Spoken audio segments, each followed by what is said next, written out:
Hey, good afternoon, everyone. Welcome to Hollywood on the Rocks. I'm Alan Ng, editor-in-chief of Film Threat. We've got a great show for you today. Chris is not here, but look, you only get better over time. Chris is getting better. Like I said, he'll be back sooner than later. But in the meantime, we are talking about comedy today. We've got Paul Chato as my co-host.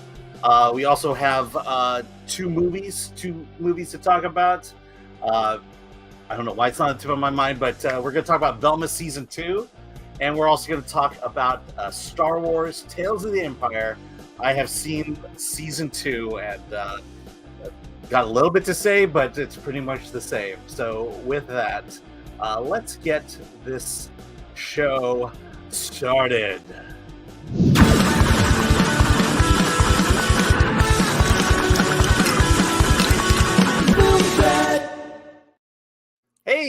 Hey, Paul, how you doing? I'm good.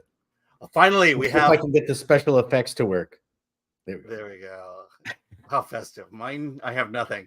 Finally. Hey, everybody. Finally, we have white Chris Gore joining us today. Yes. Even whiter Chris Gore. Still alive Chris Gore. Yep. So I've wanted to talk to you for a very long time, just because you are in comedy. You have made lots of money in comedy.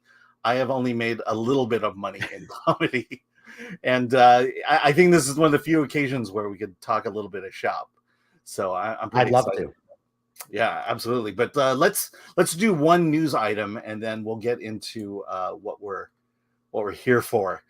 This just came out from theweek.com.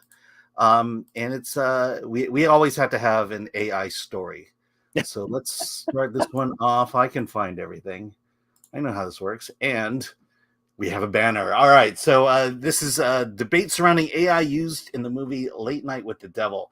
For a movie that takes painstaking care to recreate the vibe and aesthetic of 1970s television, the firestorm engulfing the newly released indie horror film Late Night with the Devil is a thoroughly modern one. Co-written and directed by brothers Cameron and Colin Carnes, the film's description of a talk show taping gone supernaturally wrong has earned rave reviews after screening during last year's South by Southwest Film Festival.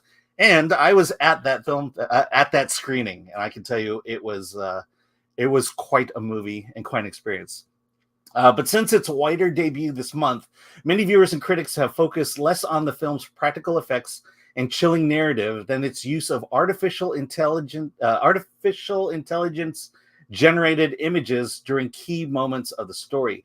The Carnes confirmed that they had experimented with AI for 3 still images in a statement to Variety last week.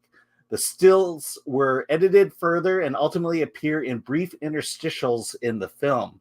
They said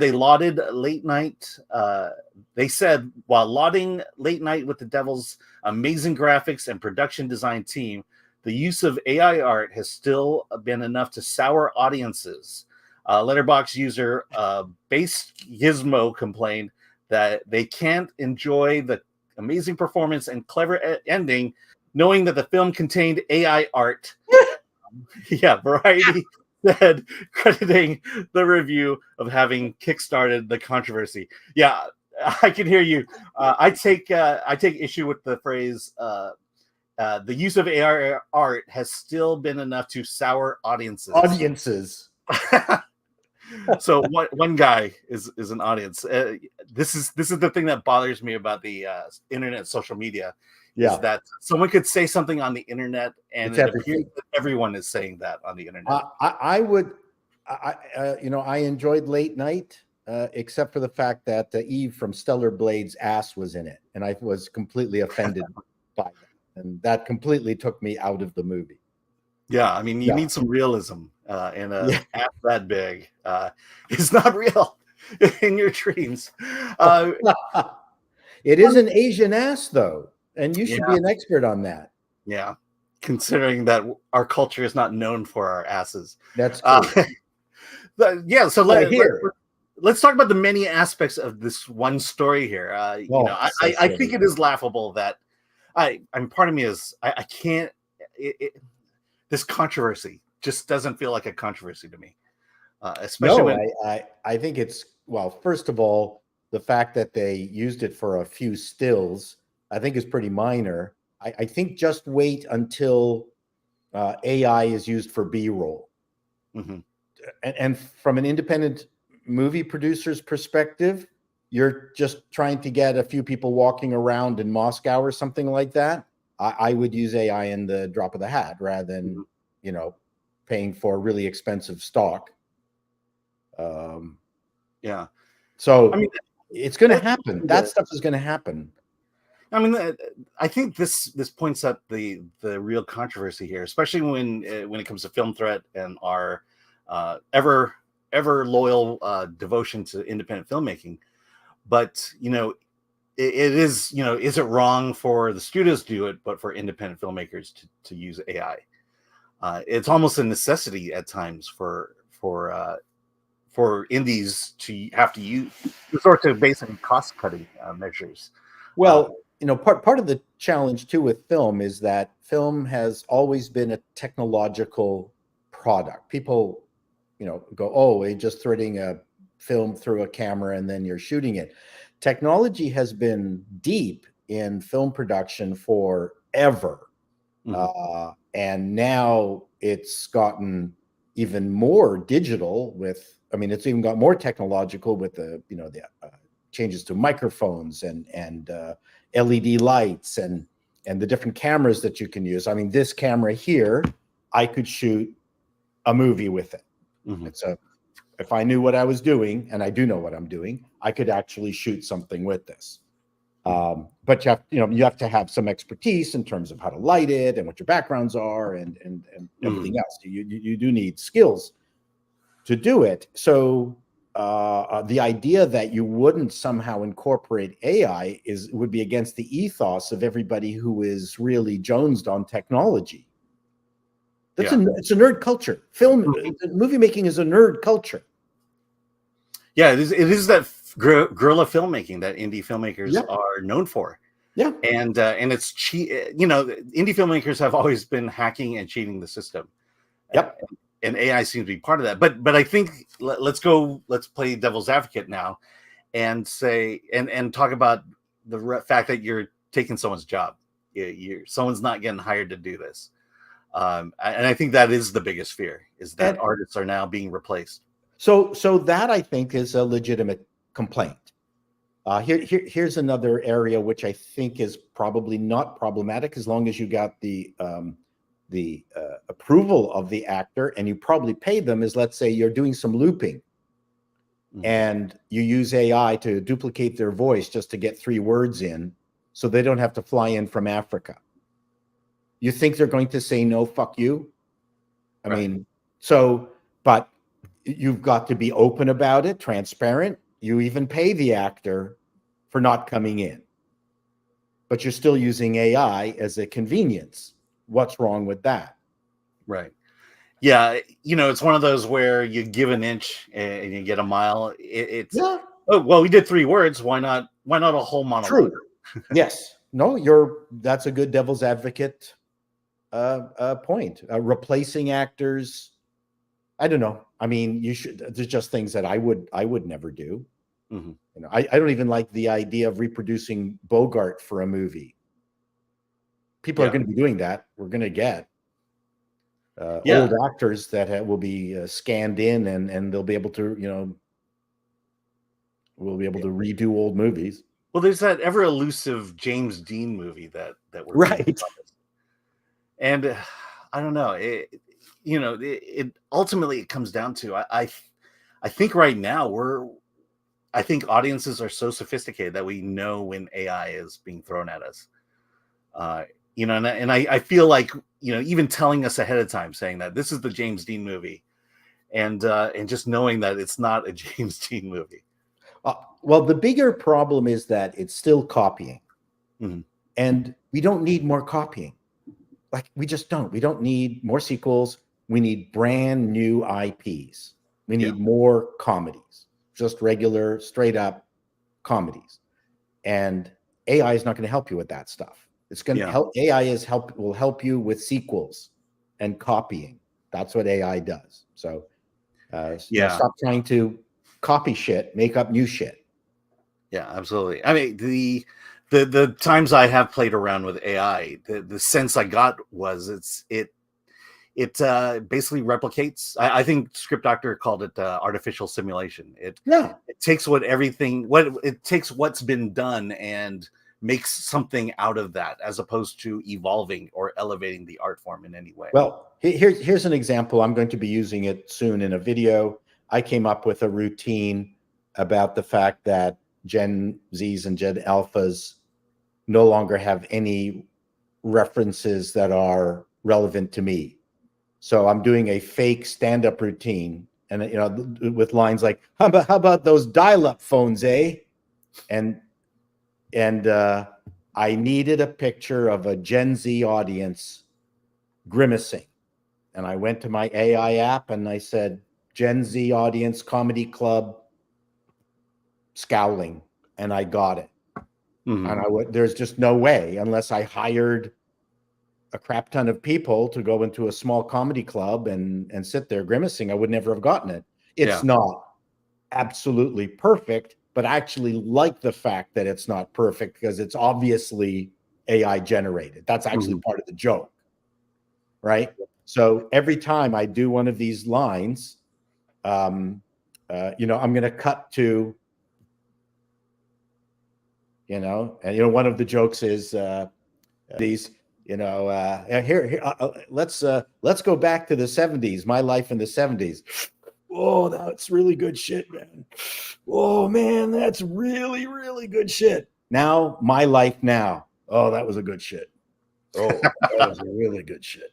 So I kind of screwed it set up, but you got the joke. And then I'm trying to make the jokes funny, but then I cut to the audience who has no, what is he talking about? So I think that's a funny routine. I couldn't have filmed it unless I generated an audience of Gen Zs not laughing. And I got it from what do you think? Do you think that was objectionable? No, again, this is the debate we're having is, for an indie production that has zero money, and I'm pretty sure you're not willing to spend a lot of money on these little skits. You kind of have to, there's a tool available that lets you get what you want at a price you can afford. Terminator shot illegal footage without permits in LA. Yeah. On purpose. What about what was it? There was that movie, that horror film that was shot at Disneyland and Epcot. Yes. They didn't have to recreate Disneyland. They just went in and did it. But that's different from not getting permits. They wouldn't even have gotten permission. Yeah, absolutely. Well, and the other thing is, indie movies aren't going to make millions upon hundreds of millions of dollars. And I think that's the reason why it's so objectionable when Hollywood does it, is because they stand to make millions off of doing this stuff. And you could easily hire someone to do that art. So why not do it? And I think Hollywood's application of AI is going to be way more egregious and over the top, actually, than the independents. The independents, these are small movies that are generally effects. They don't have a lot of effects, and they're mostly talky films, right? They don't need a lot of stuff. And so the kinds of things that they might use is, like I said, they might take B-roll footage of an Idaho potato field, but with dancing bears. Yeah. If I asked the AI app, OpenAI, to do it, it would do it. Yeah, I it's kind of like the difference is that when the indies do it, it's out of desperation. When the Hollywood does it, it's out of greed and vindictiveness. Yeah, you're right. Absolutely right. All right, let's go to your comments and see, see what you have to say. We got a lot of comments. Thanks for joining in. And again, YouTube, the algorithm is killing everyone right now. It's terrible. Yeah, any support that you can give us is greatly appreciated. But Lord Thoth is modding for us today. Like, share, subscribe, hit the bell for notifications Sign up as a member and join us on Discord and Rumble. We are planning on doing a lot more with the member channel here. Obviously things have changed here at Film Threat temporarily, and we should be back in working order soon. And that's all I can say right now. It's been really good without Chris. I just want to say that you have been doing a great job. Well, thanks, but Chris, come back soon. It's like the workload is driving me nuts. Right now. I could tell you, I was supposed to see The Fall Guy on Monday, and there was a typo, and the publicist put the wrong theater, and I went to that theater and saw Planet of the Apes instead. So I haven't seen Fall Guy yet. But it still starred Ryan Gosling. Oh, did it? Yeah. But this is a long, weird story of me unwittingly sneaking into a screening that I wasn't supposed to be at. How did you like the movie? Yeah.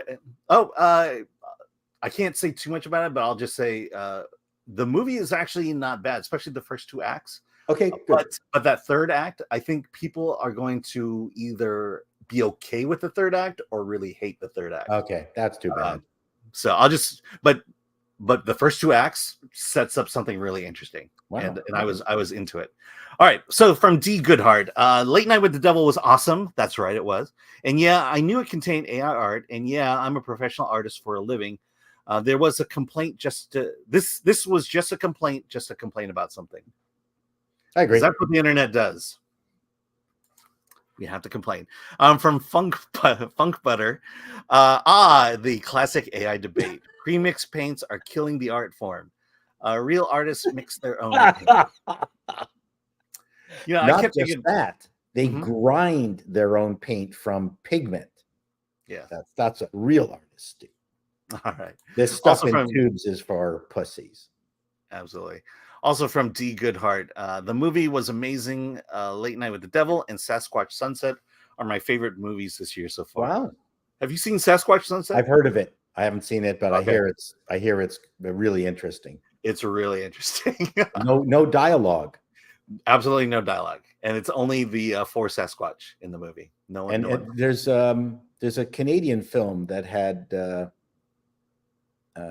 was all just people dressed as apes. Long time ago. It was actually quite a watershed movie. Can't think of it. Yeah, that was a Frantics movie, wasn't it? Yes. All right, from Davina Duckworth, talk about guerrilla marketing campaign.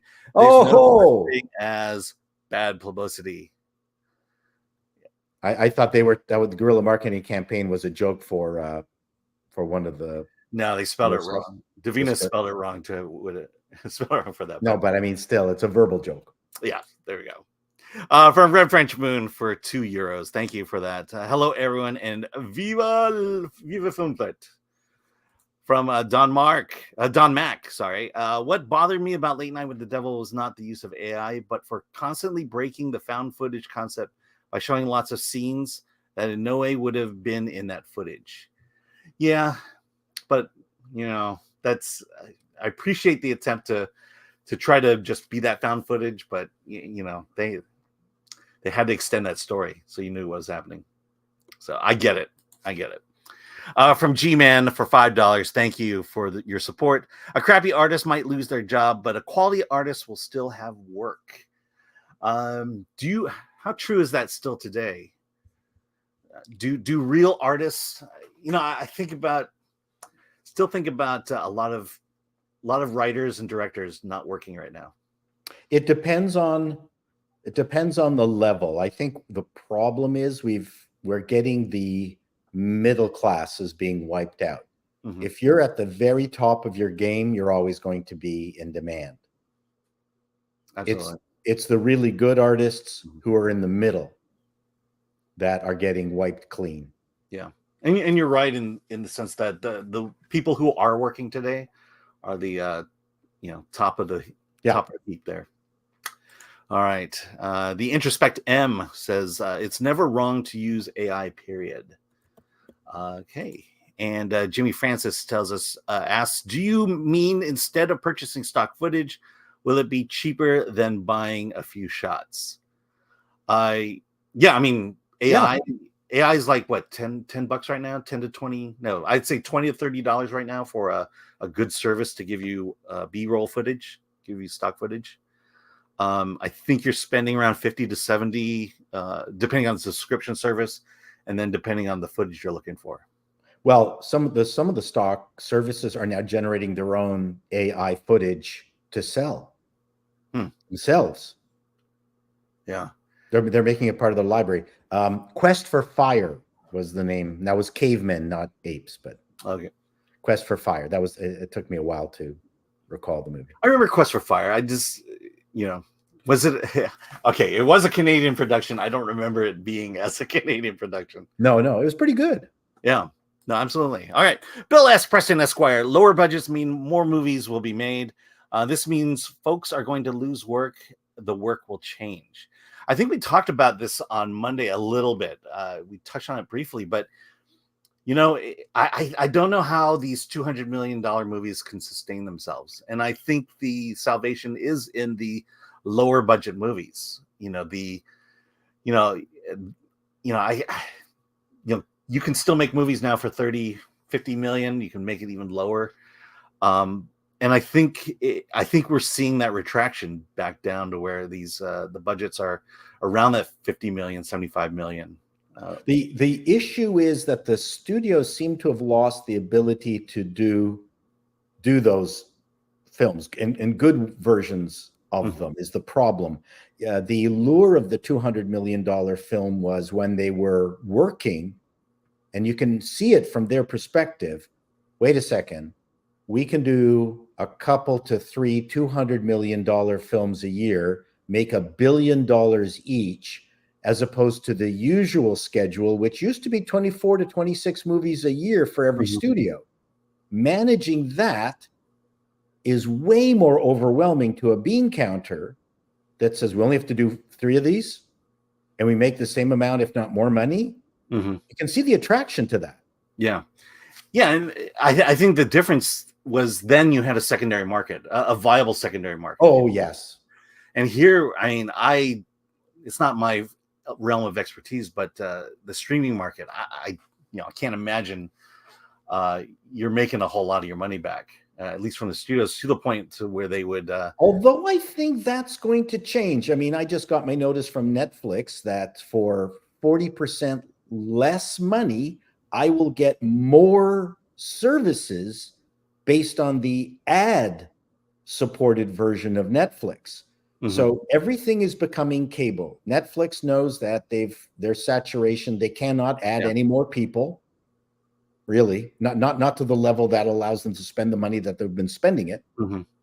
And as we've been talking about it for a few years now, streaming is going to become cable, and that's what's happened.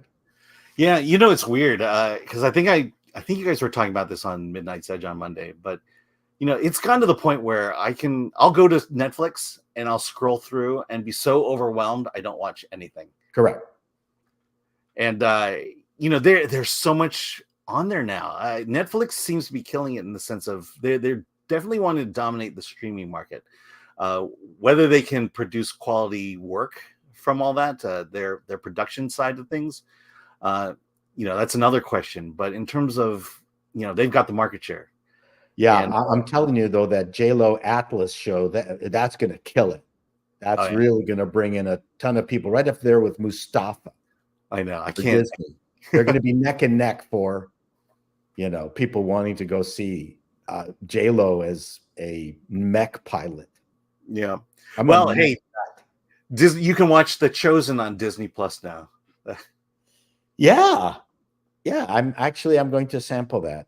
That looks interesting. Yeah, it's actually pretty good. We were one of the first few outlets to be able to get access to the first season, and I remember talking to the publicist about ideas of how to promote it. That was a long time ago, and they seem to do pretty well. They must have taken my advice. For Patrick Lemire, plagiarize information synthesis system is not artificial intelligence. It's piss. Angus E. I want to be a frantic. You can join.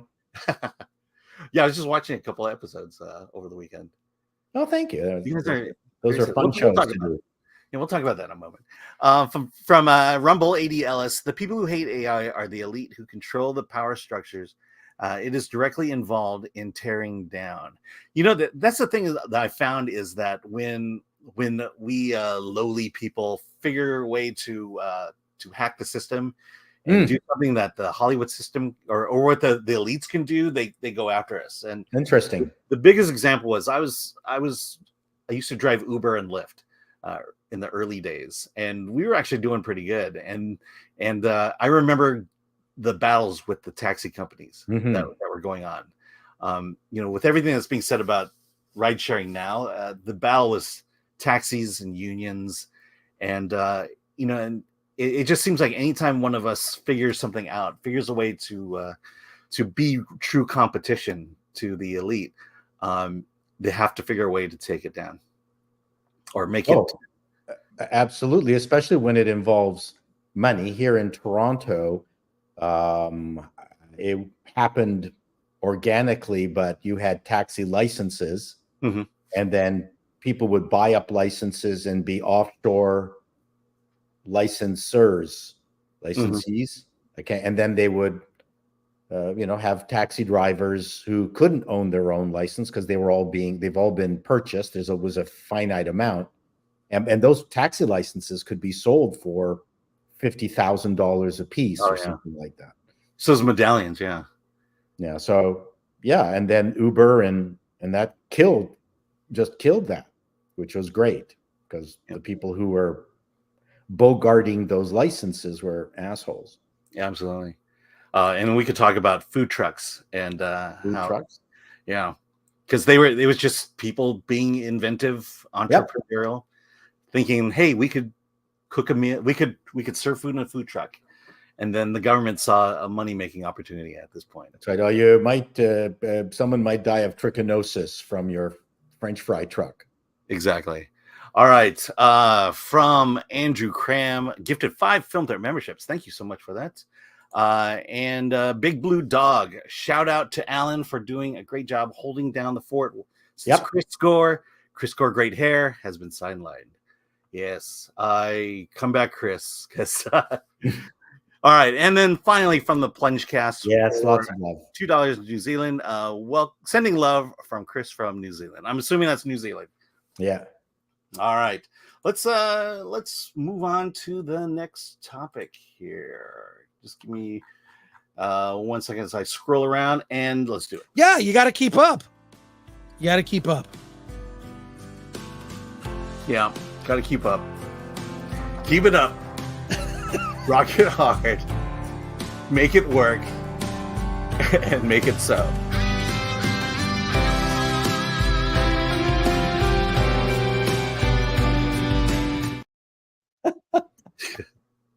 All right, let's move on. We're going to talk about comedy. Best way to start is to talk about a quote that came from Jerry Seinfeld during the premiere of his new Netflix movie. I believe it's Unfrosted. On Pop-Tarts. On Pop-Tarts, yes. Okay, let's okay, so from Variety, this was on the red carpet. Jerry Seinfeld says TV comedy is being hurt by the extreme left and PC crap. People worrying so much about offending other people. It used to be you would go home at the end of the day. Most people would go, oh, Cheers is on. Oh, MASH is on. Oh, Mary Tyler Moore is on. All in the Family is on. You just expected there'll be some funny stuff we can watch on TV tonight. Well, guess what? Where is it? This is the result of the extreme left and PC crap, and people worrying so much about offending other people. Comedy fans are now going to see stand-up comics because we are not policed by anyone. The audience polices us. We know when we're off track. We know instantly when we adjust to it instantly, and we adjust to it instantly. But when you write a script, it goes into 4 or 5 different hands, committees, groups. Here's our thought about a joke. Well, that's the end of your comedy. I'll just say I think Chrissy Mayer and Lila Hart would have something to say about not being policed. But I think the idea is that stand-up comedy is the last bastion to to truly be funny and to find out where that line is. Well, so I agree and disagree. So there's so many other forces at play here with regards to what Jerry wrote or said. For instance, Everyone Loves Raymond. You cannot call that a controversial, edgy comedy. Yet it was hugely successful. Head of the Class was not a controversial comedy. I mean, WKRP. These were shows with good ideas, good cast, and what the main problem is, the industry has changed, the audience has changed. Studios are no longer doing what studios used to do, and that was commission 100 scripts, shoot 30 pilots, and then each network would put on their best 4 shows, 4 sitcoms, out of which maybe 1 each per network would survive the year. That's the attrition rate. That's how it was. I mentioned in my video that everyone talks about the television business as if it's the stuff that you see. No, what gave people the most work was all the stuff that they didn't see. The pilot season gave a ton of people a ton of work, great experience, great connections. That was what made network television successful. Where they've killed it is, number one, they ignored when they got onto cable, they ignored HBO and these other people were doing better shows and more interesting shows than the networks were doing, but that took a long time. And then they created their own streaming service because they got scared and decided that they had to compete with Netflix for some reason. So they started off with a model that was successful with ads, that was broadcast, and they knew how to broadcast it. And they siphoned off all these resources to create an unsuccessful streaming service, put products on the streaming service that actually competed with their own products on their own over-the-air network, and shrunk the audience on their over-the-air network, blew through cash, billions of dollars on their streaming service. Now they're killing their streaming services, or they're changing them over to ad-based. And now what they're left with, after all this effort, is a crappier network with fewer people watching. It's the dumbest thing in the world. So I would recommend to Hollywood that you actually get together and try to make the 4 networks successful again. That should be the first effort that you do. Start making 100, writing 100 scripts, shooting 30 pilots, putting them back on. I don't need 37 NCSIs. I don't need 27 Chicago, something fuck. I don't need that. I mean, we need comedy, lots of comedy. And it could all be gentle, fun stuff. I mean, Night Court, the rerun of this new Night Court is dreadful. Yes. But at least, they gave it a shot. So I think the thing that's going to save Hollywood is to try to get the studios and the networks back up and running, shooting, piloting, and airing comedies. That's so let me bring it, because he really goes at it. I was just surprised by the fact that he just out and said it and mentioned the extreme left and the PC crap. Because we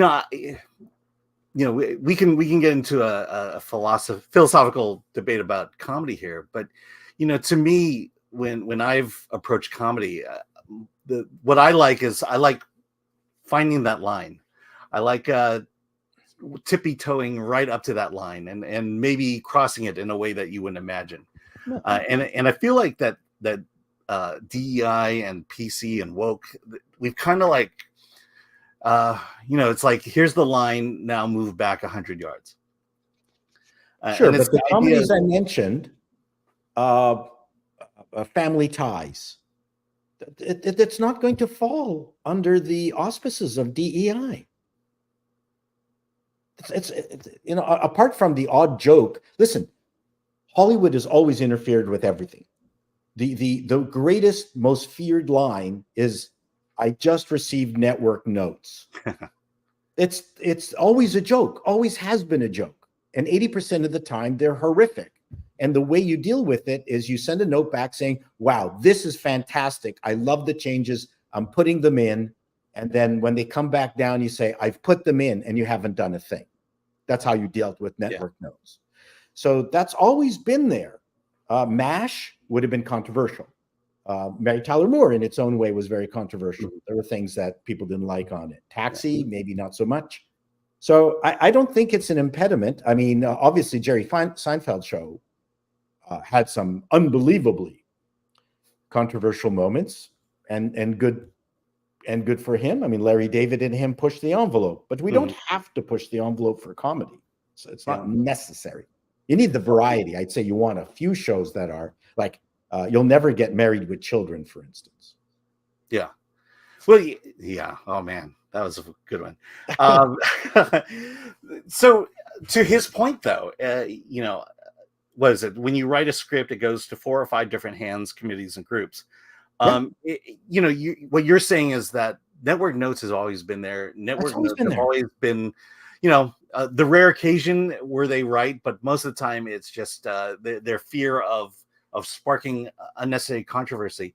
But it seems like it's different today, and it's more intensified today. That the notes you would have gotten 40 years ago are very different than the notes you would get today. Perhaps, but again, it depends on the notes would be make the show more diverse. How come all these Finnish mountain climbers are all white? Well, because they're Finnish.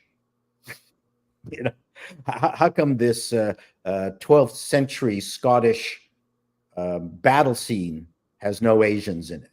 Yeah. Well, because there weren't any. Well, they were doing the laundry and making. That's right. That's the new fight. Okay, so that would be the new fight compared to long time ago, right?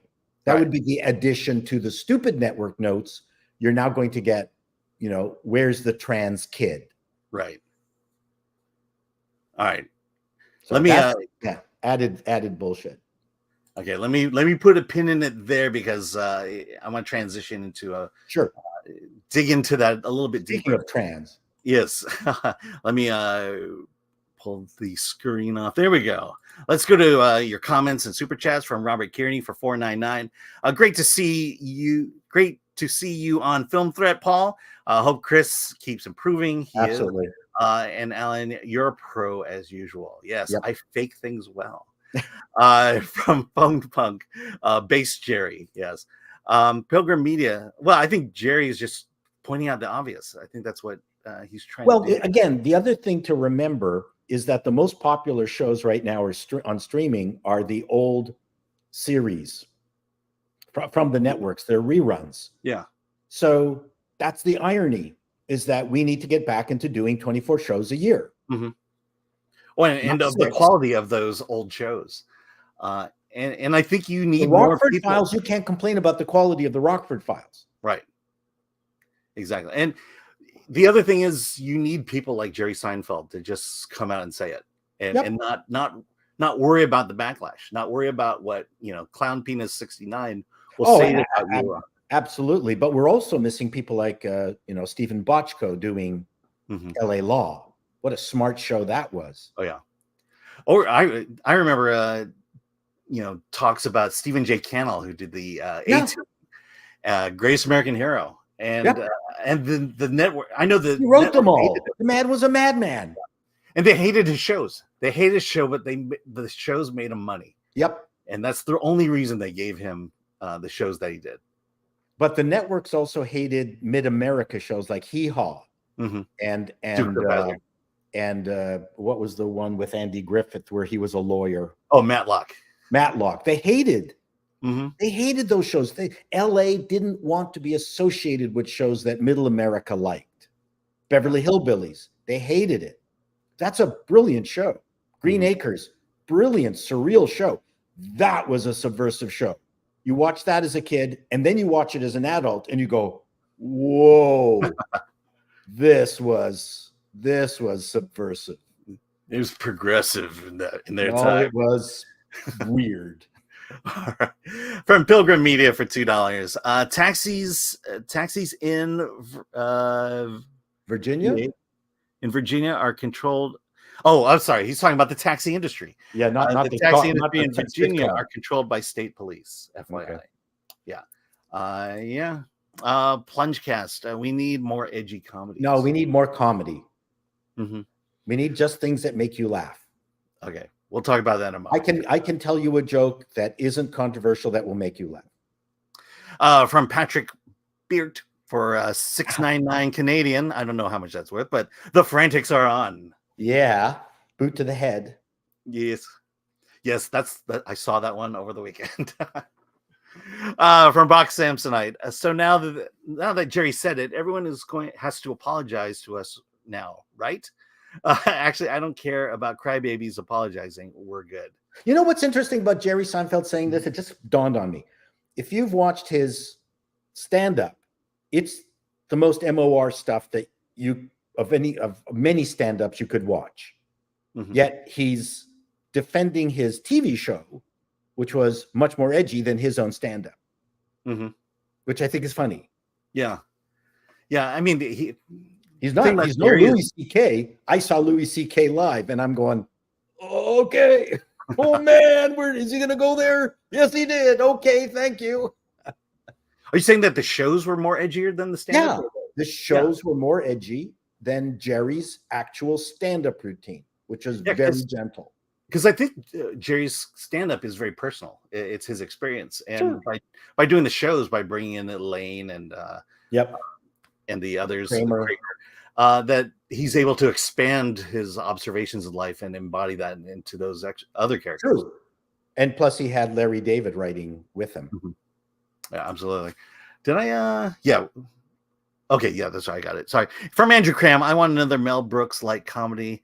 That would be refreshing. Yeah. And he had his hits and misses. He had a TV series called Men in Tights. Oh, did he? Yep. Which was a failure. It was a terrible show. And miss. And I don't know if you saw History of the World Part 2. Yes, terrible. Yeah. I liked the first episode, though. First one was okay. It had its moments. The best one, of course, was the 15 Commandments being reduced down to 10. That I died laughing. Oh, mine was the Karma Sutra. Oh yeah. And I did like the Shakespeare writers' room. Yeah, no, there were some great moments in 1, nothing in 2. Yeah. Well, okay. From Brock Samsonite, people need to be okay with being the butt of a joke again. If you can laugh at someone or something or someone, then you can be laughed at. Get over yourself. Yeah, we'll get into that in a moment. And from Dark Hero Fan, I'm still jonesing over more TV Guide episodes. 1986 is done. I'm going to get that out soon. So what are you doing here? So I do, if you check my channel, I do a review of as many fall previews as I possibly can. It's quite extensive. I got more and more complex as I started building up my catalog. So I've started from 1970, and I'm now up to 1986 of each of the fall previews, and I go through all the shows, flipping through them and discussing each of the shows that were put on that year and whether they succeeded or failed. It's become a huge enterprise. It started off very simple, and then as it goes along, it's become more and more bloated, but it's fun. All right. Okay, let's pivot once again. We're going to go to a different topic, but in the meantime, a little public service. By the way, when DEI comes after farts, you know it's over. What are you talking about?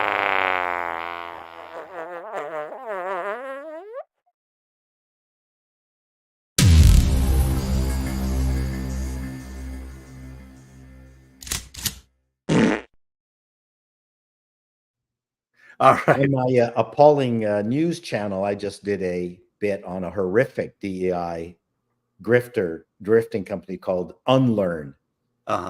They go to schools to teach you how to unlearn your racism. Fun. I know, it's just bullshit.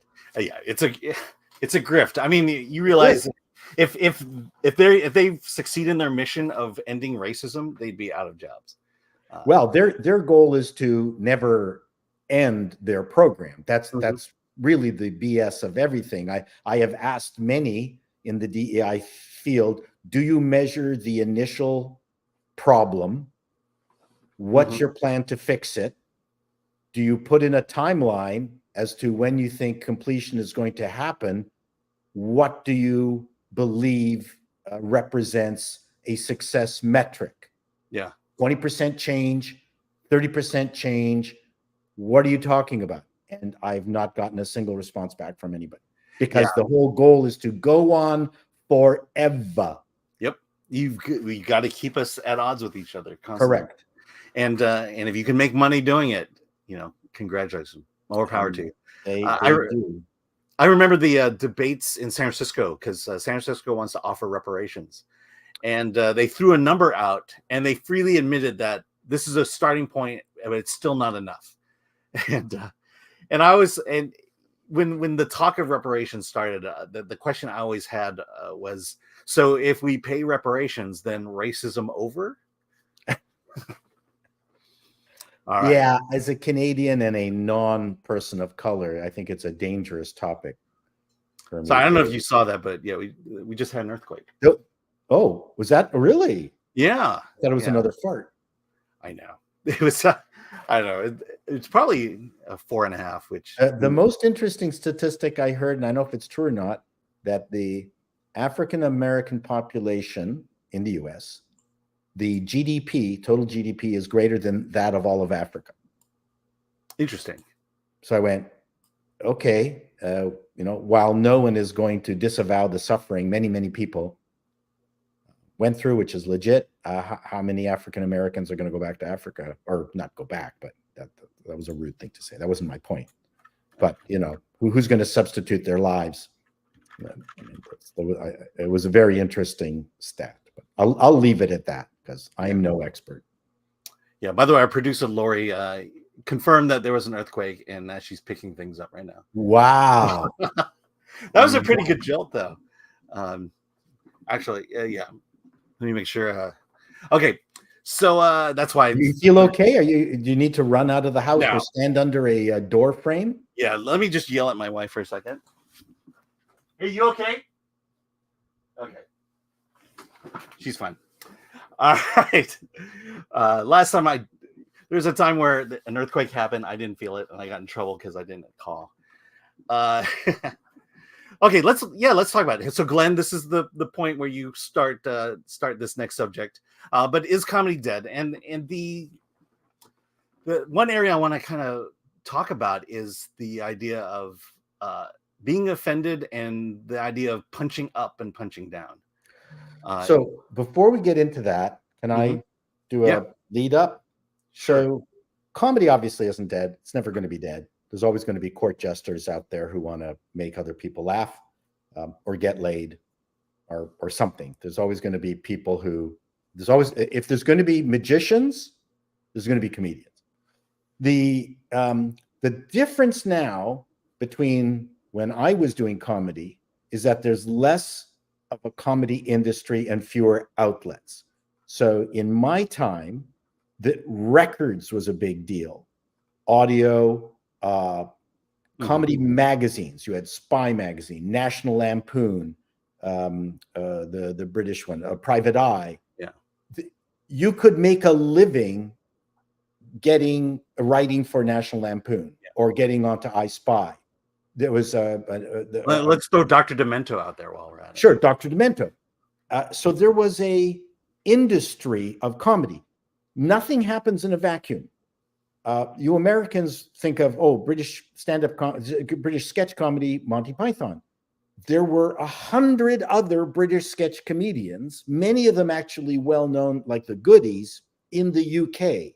Nothing happens in a vacuum. You do not get just one individual or one group just coming out of nowhere. There were at least 100 comedy groups, because Second City, Toronto was the home of a lot of the SCTV crew, not the Chicago gang. It was Toronto SCTV Toronto that populated SCTV. The Andrea Martins, the Martin Shorts, the John Candy, John Candies, Dan Aykroyd wasn't in it. So anyways, the point was there was lots of sketch comedy when the Frantics hit their stride and made an industry for themselves. Because there was sketch comedy, there was actually an interest in sketch comedy at the festivals like Just for Laughs and on TV. TV wanted a sketch comedy group. We got a radio show on CBC Radio called Frantic Times. We did 120 episodes. We were getting 500,000 people listening to us every episode each week. That's on radio. We could travel the country in every 400-seat soft seater right across the country and sell it out because of our radio series. Mhm. There was TV. Every single comedian who were on the stand-up comedy troupe, they all wanted to be the Gabe Kaplan, Welcome Back, Kotter. They all wanted to have their own sitcom. Sitcom was a very big end goal. You need goals. You can't just be a goddamn stand-up your entire life and grind through every goddamn stupid shithole through the country and actually enjoy your life. You can't. It's a really horrible life. And that can't be the pinnacle. So if movies are gone, sitcoms are gone, albums are gone, and all you're left with is maybe getting a special on Netflix. If that's your sine qua non, there's no industry. So that's the problem, is that we do not have a wide and deep comedy industry. That's our biggest problem right now. So from that perspective, comedy is dead-ish. Yeah. I mean, I will slightly disagree. Okay, and it's more adding to the fact that I think the idea of comedy, what comedy is, the way society views comedy, with the way the internet views comedy today, has killed comedy.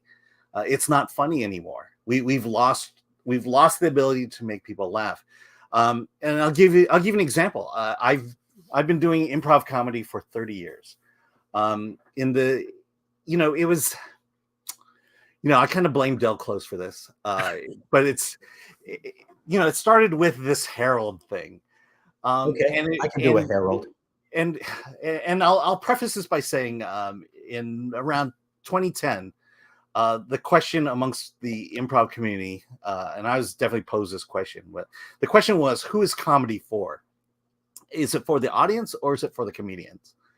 And the majority of the people who in the improv community who were asked that question, majority of them said it's for the improviser. It's not for the audience. No. Yeah. For the audience. It's for the audience. It's for the people paying you. Correct. To do what you want to do. And that's why you don't have an audience at your Herald show. I'm very fortunate to have found an improv show in San Diego that it's a 100-seat theater. Nice. For the most part, we'll sell out 70 to 100% every week. Nice. It's kind of nice to perform in front of an audience, and the key to what we do is the fact that we've not changed over 30 years, over 50 years, in the way we do our comedy and the approach we take it, that this show is for our audience and it's not for ourselves. Mm-hmm. And I feel like, this is the reverse that has happened with this generation of comedy writers and comedians and actors and people claiming to be in the comedy industry, is that we don't know how to make people laugh anymore, or we're afraid to make people laugh out of punching down, punching up, making them feel offended. Well, some of it too is, I can only talk for myself. Being part of the Jewish community, a lot of non-professionals who are funny because Jews are just funny in many odd ways. So it's not an unnatural step to then go see Jackie Mason, a professional funny Jew. You know what I mean? Like everyone around you, your family, everyone is kind of funny. Comedy is actually something that isn't foreign to you. So you don't go see Jackie Mason or Red Skelton or any of these people. Now I'm really going back. Because it's a unique and different experience. It's a better experience than what you're generally used to. So this is things don't grow out of a vacuum. It's always nice to have these touchstones. One of the problems too is ethnocentricity. You are much better off, let's say, you go into a club, and one of the best stand-up nights I had was going into a Newfoundland club. Newfoundland is a island. It's ethnocentric. It's like 99% white. They are fishermen and hard scrabble people. They live on this giant rock that's freezing 11 months of the year and beautiful for 1 month. So you go into an audience and they all have the same experience. So you can do jokes that way. I can, you can talk about townies and baymen, and they all understand it. Now you go into a comedy club someplace in the United States, you've got 100 people from 100 different backgrounds. None of them have anything in common. And you go, saran wrap. What a bitch, eh? I mean, now everything's reduced down to the most basic things that you think they're going to know about. And you swear a lot, and you talk about the body parts that at least the two sexes have. Yeah. Oh, I mean, I'll tell you what killed late night comedy. It's the constant Trump's a racist joke. The jokes were always, it was always about Trump. It was always about him being a racist. And it wasn't even clever. It was, here's a racist story. We got to inject Trump into it somehow. Yep. And I will tell you, I agree, completely agree. Trump killed stand-up. Yeah, Trump almost killed improv because when he got elected, I performed with a lot of white liberals, and when he got elected, oh boy, it was like it was so the atmosphere was so dour, and being being ironically one of the few people of color and definitely one of the very few conservatives.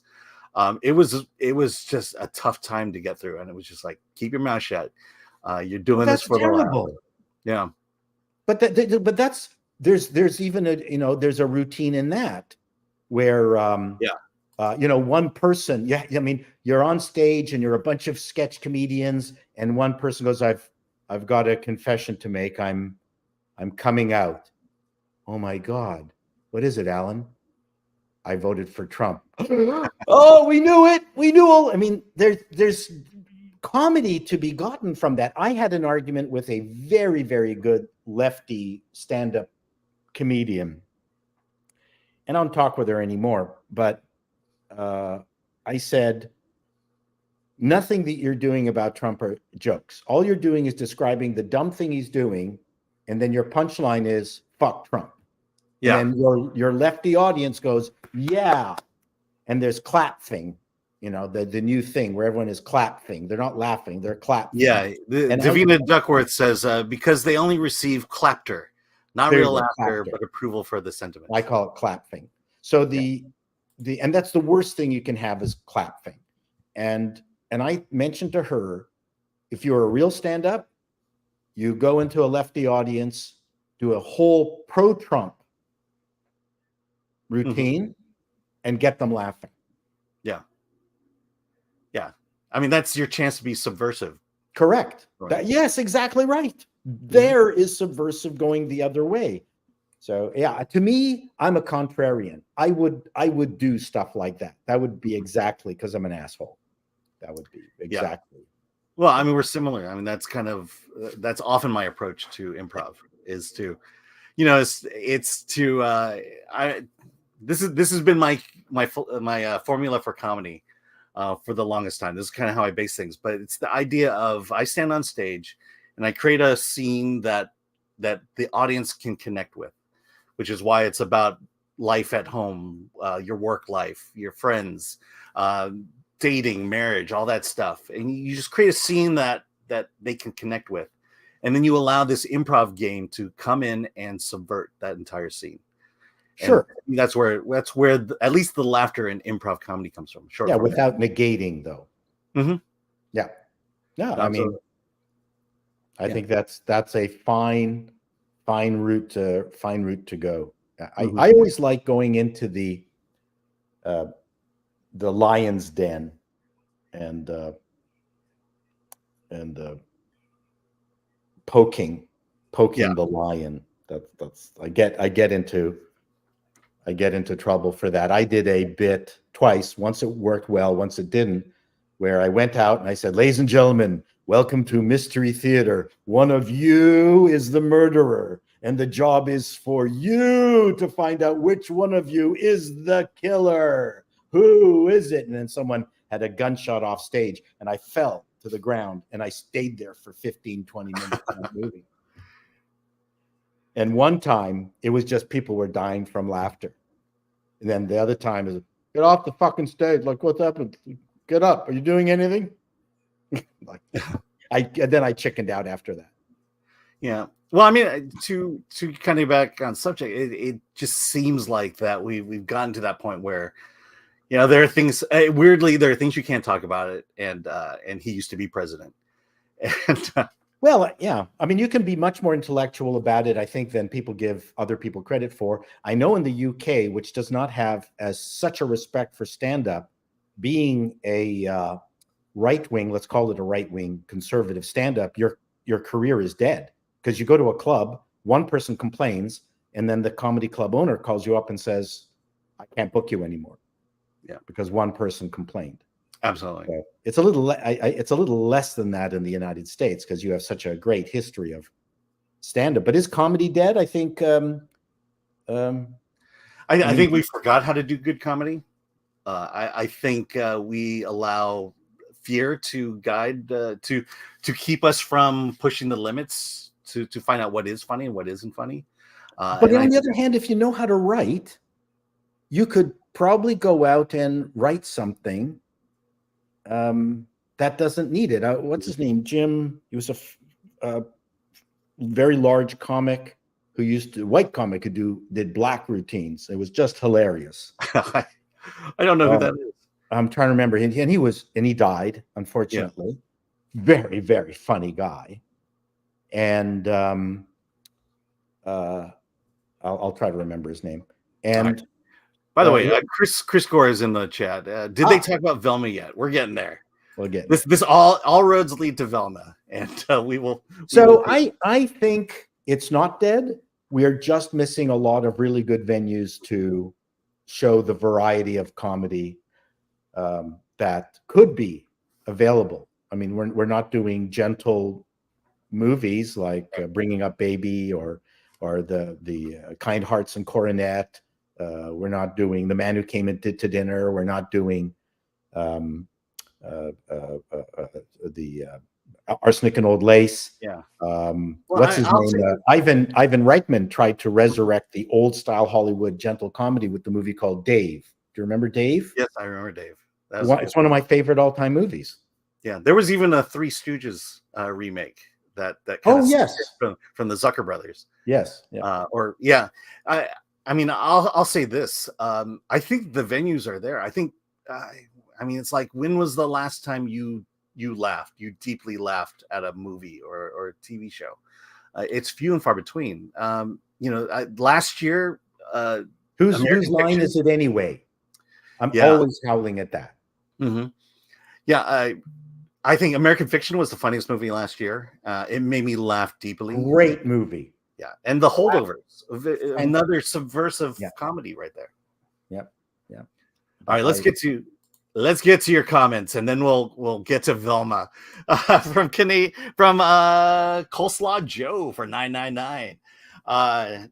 Incredible job getting Chevy Chase on the show. Yes, I do get that. I get Chevy and I get John Lithgow. Oh, there you go. From Davina Duckworth, are they going to discuss The Fall Guy? We're not, because the publicist sent me to the wrong theater and I saw Planet of the Apes instead of The Fall Guy. We'll talk about it Friday. Dante will be with us. And from Phone Punk, but the Wakandan Outreach Center. Yes. For Red French Moon, Kermit seems unbothered. Yeah, no, he's much more interested in popcorn. From JJKK.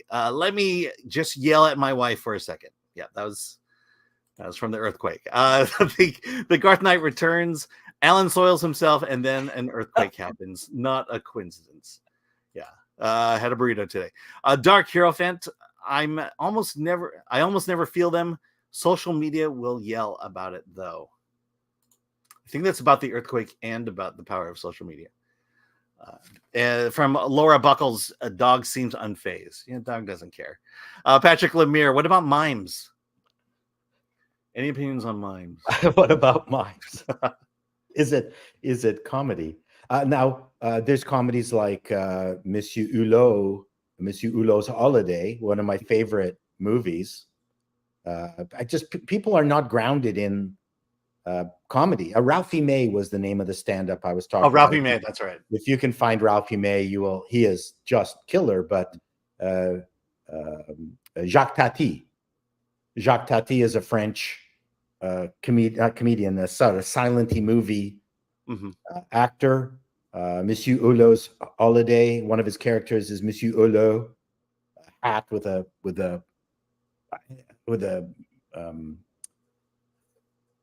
pipe. One of the most inventive comedians around. I mean, I would watch Monsieur Hulot. I mean, sorry, Jacques Tati. Brilliant. By the way, did you see the speaking of mimes, but the Marcel Marceau movie that came out a couple of years ago, like 2 or 3 years ago? Nope. Yeah, so apparently Marcel Marceau was a French resistance soldier against the Nazis. I heard that. And there's a whole movie about him saving trainloads and trainloads of children, getting them out of France before. Well, he could create walls from nothing and protect everybody. Exactly. That's exactly how he did it. He made a train out of nothing. And all right, from Joseph, you silly Americans. That's right. That's right. I fought in your general direction. Andrew Cram, Austin Powers was an interesting series of comedy films. The first one especially. Holy smokes. There were some big laughs in that. I'm not dead. I know. Can someone get me, please? Absolutely. For Dark Hero fan, SCTV was great. I loved SCTV. My brother introduced me to SCTV. Yep. It came on after the Tonight Show, which for a young junior high student was very late. I have watched recent episodes of SCTV, and it is so dated. It is. It's hard to watch sometimes, but Quick Wits, classic. Love Quick Wits. From Robert Kearney for $9.99. Played Carlin's 7 Things You Can't Say on TV in the car with my sister and my dad. We were kids in the 70s, and they threw the cassette out the window.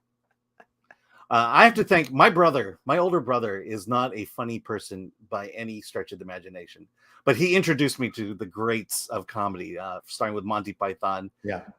Dr. Demento was, we were always listening to Dr. Demento on Sunday nights. And the best thing he ever introduced me to was the Hitchhiker's Guide to the Galaxy radio series. Yeah. I still fantastic stuff. Absolutely. Okay. Let me see. We'll just go quickly. We're running quick because we got to get to Velma. From Phone Punk, Jimmy Fallon. Kimmel is no Johnny Carson. Nope. That's right. No one's Johnny Carson, by the way. Jeremiah, comedy is part of culture. Yeah. And yet somehow it's dying. Comedy is not that subjective. If a crowd of people is laughing and one guy is heckling that person doesn't have a sense of humor. From Patrick Lemire, heralds are fun. No, they're not. I felt the community because all the conversations were no longer about funny, but more about politics, TDS and DEI. I got shouted down a UCB board asking, what about the funny? Yeah, it became much more about, it became anything but funny. And that's but funny. So yeah, if you know what a herald is, then you know what I'm talking about. Jimmy Francis, to both comment on Alan's feelings about performing for an audience and the AI question. I think most people are social creatures who want to experience human interactions as often as they can. I think that's the point of art. Yeah, it's just too bad that we don't have the same more of us don't have the same experiences that we can riff on. Absolutely. Or kind of like maybe we take life a little too seriously. Well, yeah, there's that. I actually did a routine about my experience in Chinatown. I lived in Chinatown in Toronto, and I said, okay, I'm going to take my chance on this routine. And then when I left the stage, there was this Chinese stand-up, a female, and I looked at her. I went, "Oh fuck!" And she went, "Oh, that was very funny." I went, "Oh, good." Whoa! I dodged a bullet, and she was very funny too. Actually, she was great. Yeah. And if you ever see me do improv, I have a great white person impression. In fact, I do it constantly all the time, and no one knows it. For a Dark Hero fan, they weren't funny. It was a high five for peer approval. Yeah, talking about the F Trump joke. Bring back Kids in the Hall from Kids in the Hall were great. Yeah, and they are back. They're on Amazon. Yeah, well, just one run. I don't think it's going to be. I don't think it's picked up. Yeah, I'll be honest, it wasn't that great. No, the second run, and which is why the Frantics never went back again, because I really strongly feel you can only drink from that well once, and we were very successful, and it was a terrific time. But after 10 years, we said, no, we've gone back and enjoyed some live stuff, but you know what? You just can't do that again. Now I'm doing something different. I'm enjoying myself, especially with my Appalling News channel, where I'm making fun of DEI all the time. If you don't think that you can make jokes out of it, check out Appalling News. So yeah, I mean, I think for all comedians, it's all about evolving, and when you evolve, you can't go back. Well, but the thing is, you can tell my wife, you can ask my wife, I've never stopped writing jokes, even when the Frantics were over and I dove right into starting a new media business. Yeah. You know, she'll tell you that the jokes never stop. And the other thing too is, you're not going to be a writer or a comedian if you don't have a pad of paper or something next to you on your bed and you're not constantly writing down stuff. If you're not scribbling, you're never going to be a writer. If you don't doodle, you're never going to be an artist. You can't just start it out of nowhere. You have to have this insane need to write everything down. I got notes everywhere in the house. Although now I have the phone, everything's on my phone, but you can't stop. You can't draw the same line over and over again. You've got to improve upon it. You've got to, it's got to grow. And I think that's what we're saying about comedy. From Gung Ho Mac, Comedy Can't Be Dead. Velma getting a second season is hilarious. We're getting there. From Dark Knight Returns for $10. My wife and I and City in Toronto. Second City. Yeah. My wife and I saw Second City in Toronto a few years ago. This one performer basically paused the show to explain how she hurt her mentally disabled brother's feelings because she was getting a divorce. What the F? Yeah. Wow. Okay. I don't know how that would be funny. Yeah. And from Chris Gore, I miss getting a review of Velma. Hey. Okay. If that's not a segue, I don't know. That's it. I don't know what it is. That's a segue. All right. So here we go. Let's pivot. Now, say my name. You're Chris Gore. You're goddamn right. All right. Let's talk about season Velma 2. You first. So let's go. For those of you who didn't watch Velma season 1, there was a murder. Velma's schoolmates were getting murdered. Their brains were being removed. It wound up being Fred's mother who did it. Sorry, spoiler. But fortunately, the brains were saved, and the girls now live in petri dishes on racks. Scooters. Yeah, scooters on racks. Yeah. So now a new serial killer is in town, and I'll be honest with you, I've only seen the first 7 episodes, six and a half episodes. New serial killer in town. The serial killer is killing men. They're disemboweling them, especially their midsections. And now Velma has to figure out who did it with the help of of her Scooby gang. I think that's pretty much all this description the show deserves. I'll say this: nothing's changed in terms of my feelings about the show. It's just badly written. I don't laugh, and I'm quite frustrated with the comedy. Let's put it this way. I'm very frustrated with the show.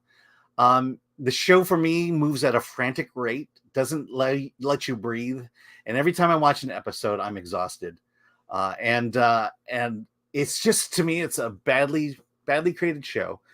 And I resent the fact that they've taken Scooby-Doo and the gang and made a TV show out of it. And so that's my quick feelings about Velma. We could talk more deeply about it, but Paul, you've seen the entire season.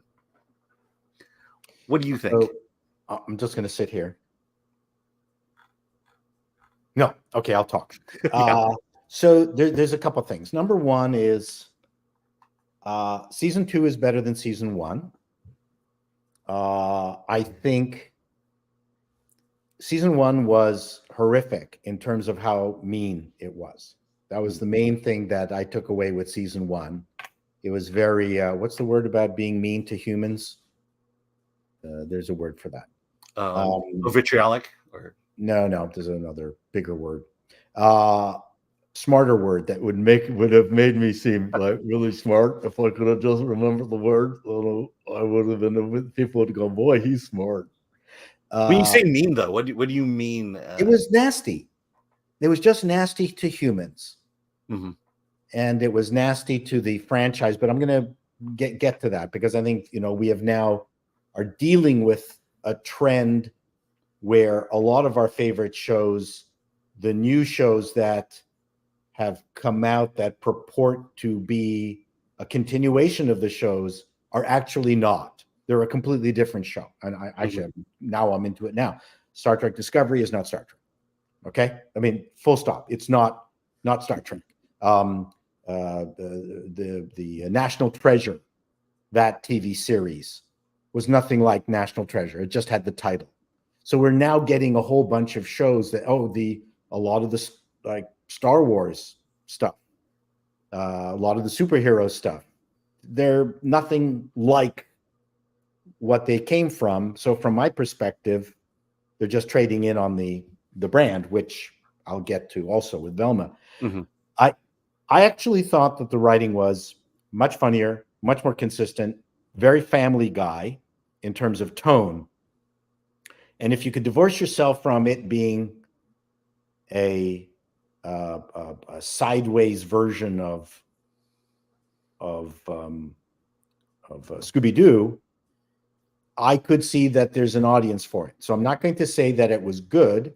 There was a lot of jokes. There's a lot of really horrific commentary. For instance, they just dragged the Catholic. No, I'm no fan of the Catholic Church, but those were like, okay, clearly they've got a hate on for papists. Like, really, didn't you notice? Like the number. Yeah, no, compared to how they treated the Wiccans. Yes, I mean, it was okay. Someone really hates Catholics. That was a little bit too on the nose. Like, you can, fluff around Christian kind of themes and things like that, but someone really had a hate on for the. Yeah. And but it's the easy target. It took me out of the show because it was so specific. Anyway, so apart from those, there were a lot of jokes that that landed. The problem is, if they didn't have Scooby-Doo to rape and pillage, sorry for using that word, they would have had nothing. That's the offensive part to me, is that I don't know who from the Scooby-Doo crowd are going to be following this. They really should have made a completely different mystery show starring Mindy Kaling and with everything exactly the same. They could have kept everything the same except for the things that kind of alluded to the mystery gang. Fred's mother, but he's not Fred. Call him Brad or whatever. Don't put him in the same outfit. Keep everything the same, and I would say it would actually win a much more interesting show. Yeah, because I mean, you bring up an interesting point. There is, the only reason I get the feeling the only reason people would ever watch a show is because it's called Velma from the Scooby-Doo. Correct. And this is the trend where you take something that people know about and then just reinvent it, leaving very little semblance. Correct. and it feels like it's false advertising at this point. Yeah, And that's it's what they bait and do. switch. Mhm. It's you know, the movie with you know, the Marvel movie with the Mysterio guy, whatever the friggin' name is, where then it turned into a Scarlet Witch movie. Right. And you go, what? So this trend is horrible, but I can also understand on the part of Warner Brothers saying, well, we should. I mean, people love Scooby-Doo. It's got 1 billion people who love it. Why not use that? But Yeah. again, look at what happened to National Treasure. Everyone knows what National Treasure is, and they created a TV show that was nothing like it. Right. And then people went, wait, this isn't National Treasure. How many Mhm. people are tuning into Velma and going, well, you know, this really isn't Scooby-Doo, both from a family-friendly perspective, because it's really, you know, it's really on the edge. Yeah. But if they had started that from scratch, just the way it is, I think they would have had a much better show. And just from a comedy writing perspective, there were way more decent jokes in season 2 than in season 1. Just Do from you a remember any of that? just from a technical perspective. Pardon me, what? Do you remember any of those jokes? I just remember my feelings from. I mean, that's the thing. You know, I big fan of Airplane, and I remember jokes from Airplane. Sure. You know, and because they were so Good point. they were set up so well. This one, I'm so frustrated. I didn't laugh. I didn't like the jokes, and I can't even tell you a joke. And I'll tell you, there's okay, badly written. That's a given, but the delivery is just as bad, because a lot of times what I find in new comedy, in Gen Z millennial comedy, is that there is no joke.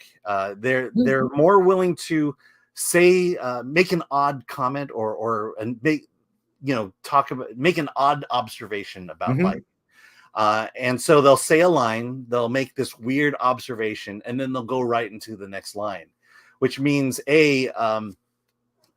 which the big thing is what I found with this series constantly is that they would do their joke, and then they would keep going. Yeah. If the joke were good, you should pause for a second and let the joke breathe, let it ruminate in the mind. You know, it's one of those jokes that you get a few seconds after, you know, and you know, and you pause and you let the joke kind of envelop in your mind, and then you laugh. But they don't give you time to do that, and by not giving you time to laugh at the joke, it's as if the joke was never told, because now my brain is moving on to the rest of the story. I think that was a good observation. They had, yeah. So for instance, if you take a look at King of the Hill, they would deliver a joke and then keep it going in conversation and letting each character with their own perspective riff on it. So you got more jokes out of the one premise. Here, you would genuinely get a laugh when you see the girl's brains now on a skateboard. Right. And there would be some kind of thing, they would bump into someone, but then that was it. It was just this frenetic pace of one-off jokes all the way through it. But I'm still saying that some of those jokes were still funny, but to me, but I completely agree with you. They just couldn't get off the crack cocaine. Let it rest. Like, have other people get involved in the joke. And then there was the one-offs, like constant one-off. Right. You know, like everyone's dressing up like Daphne and Velma. Right. Or Velma will deliver a fourth wall kind of joke to the audience. You know, if only he wasn't black or something. Yeah. And then that would be it. That would be the end of the joke. Well, and that's another version of Gen Z millennial comedy that bothers me. And I'll go to She-Hulk as the example of this. Yeah. But it's this idea that you have a character who says something outlandish, says something maybe a little bit misogynistic or a little bit racist, and then the character of She-Hulk will turn to the camera and say, "Well, that was misogynistic," or "Well, that was racist." Racist much, and that's comedy. It's commenting on what someone just said and saying, "Hey, you know, that's wrong, right? Isn't And that a Rick and Morty style? fortunately, I've never seen that show. Okay. So, and this is, going back to this idea is comedy dead? Part of it is it's the main reason it's dying is people don't know how to tell a joke anymore. People don't know what's Hollywood doesn't know what's funny anymore. They think, it's the idea of if we put a diverse cast up there, the entire world will see this. If we just, point out each night that Donald Trump is a racist, that's good enough. And this to me is why we're not getting the comedies that we had, and that the only good comedies are coming from people who actually study it, who actually want to make people. Okay, so let me ask you this question. Mhm. Once the new generation takes over, all this stuff you're not finding funny, they will continue to find funny. So it's comedy. I get where you're going, but at the same time, it's like when you go on the internet and someone says that Madam Web was the greatest Spider-Man movie ever made. Right. Well, you haven't seen the original Spider-Man movies. This is the funniest joke I've ever heard. Well, you haven't heard really good jokes from long ago. You haven't heard Carlin. You haven't heard. Well, okay, so let's say, but the latest Gen Z or Gen Alpha person is then going to compare Carlin to vaudeville. Mm-hmm. Oh, that's way too vaudeville. Yeah, but you could still claim vaudeville's funny. No, you can't. You can't. It's not.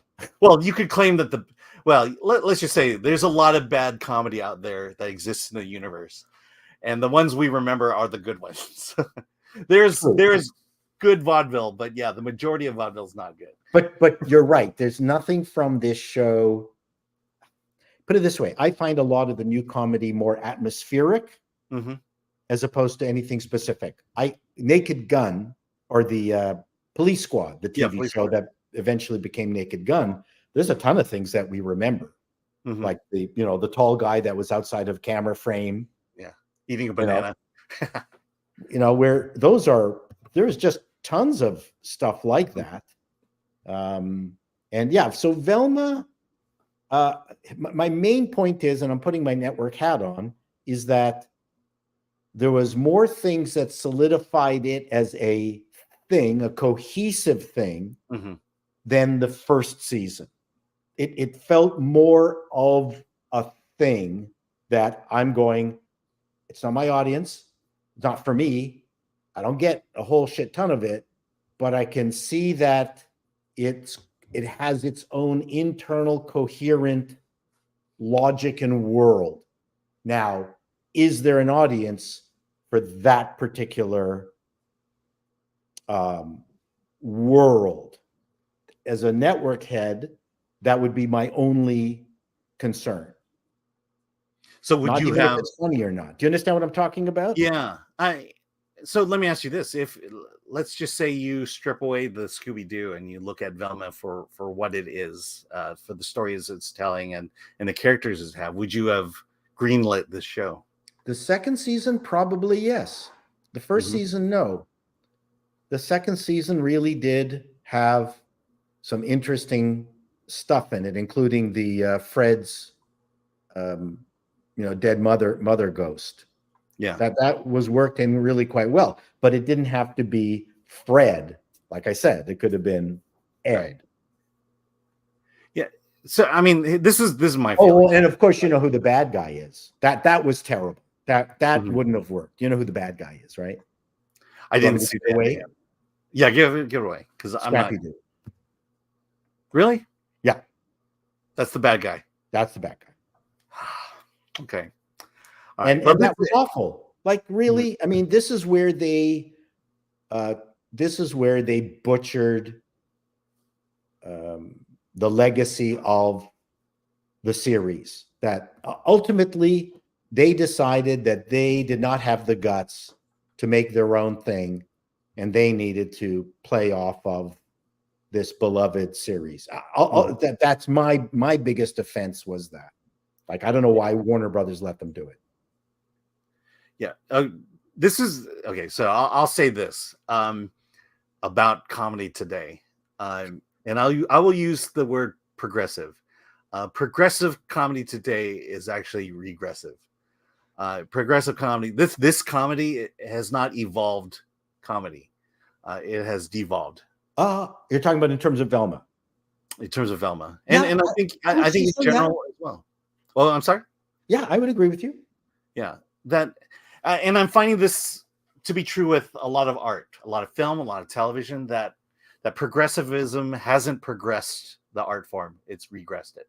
Well, because they're deconstructionists. Mm-hmm. They think deconstructing is funny. Yes. Yeah, and the problem is it's easy to deconstruct something, but it's not easy to figure out why it was funny in the first place. Yep, I agree with you. I mean, the classic example recently is the movie Wish. They wanted to pay homage to Walt Disney with Wish. They went back to the classics of Disney and tried to replicate that the hand-drawn feeling, the colors, the painting colors, the characters. The problem was they had no clue why that was so magical, why Disney could create a magical movie, and that not only captured an audience but built an entire company. And when they went and did Wish, they had no clue what they were doing, and they thought by just making it look like a Walt Disney movie, which they did horribly, was enough to capture the nostalgia of fans and to build a new fan base, and failed miserably. And I think comedy today is the same way. We forgot what is funny.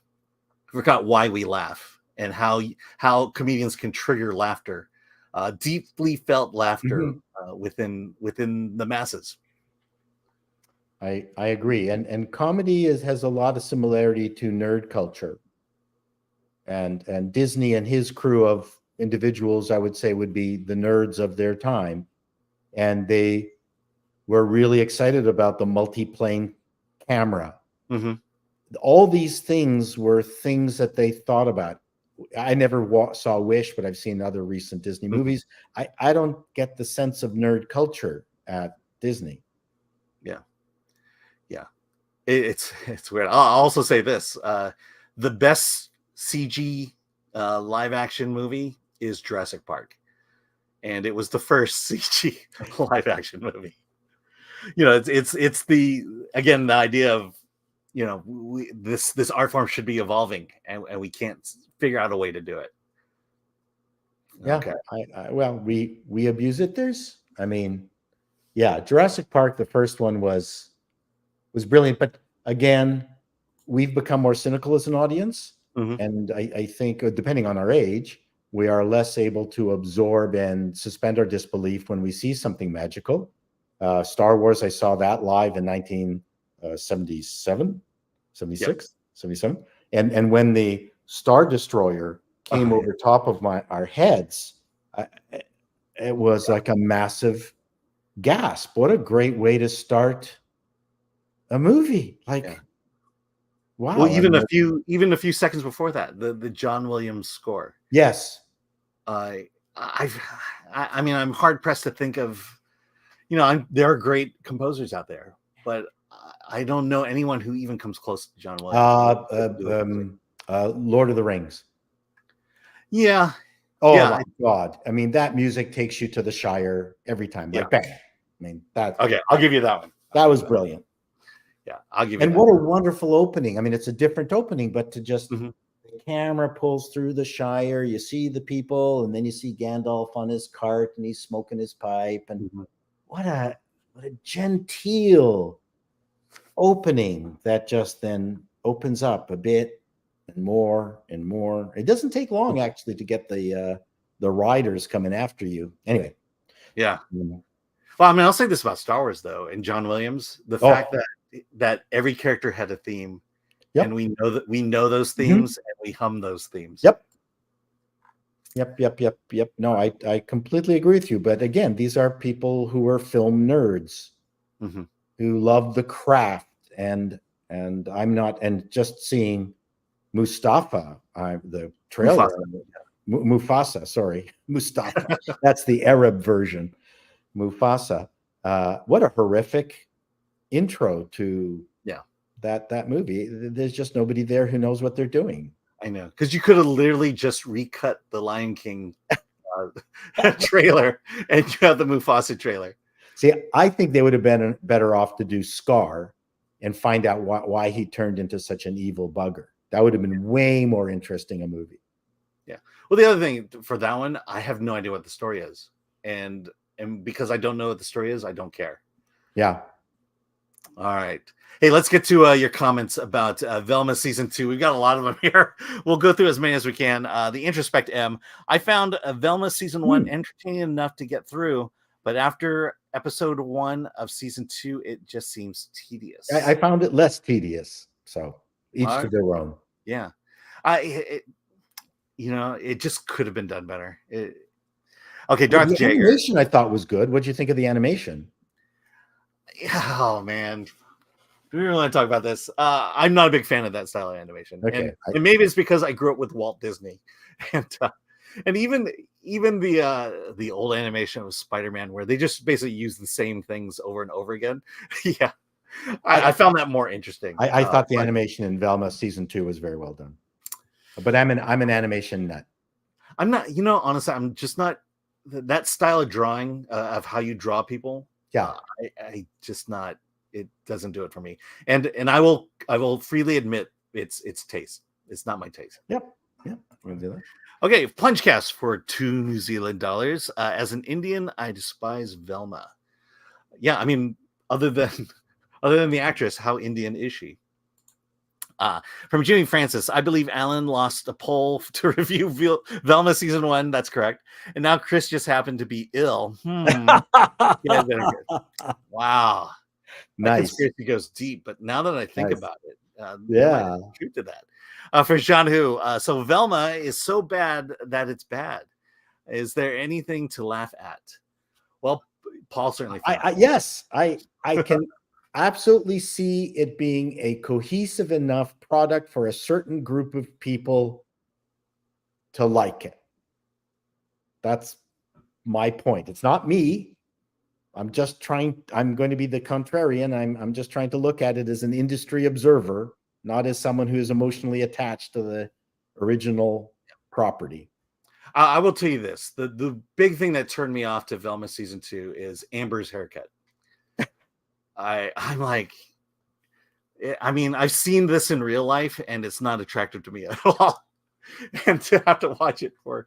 Yeah, I mean, there's so much of it that I don't like. I mean, the lesbian cop stuff is not fun. They're not funny.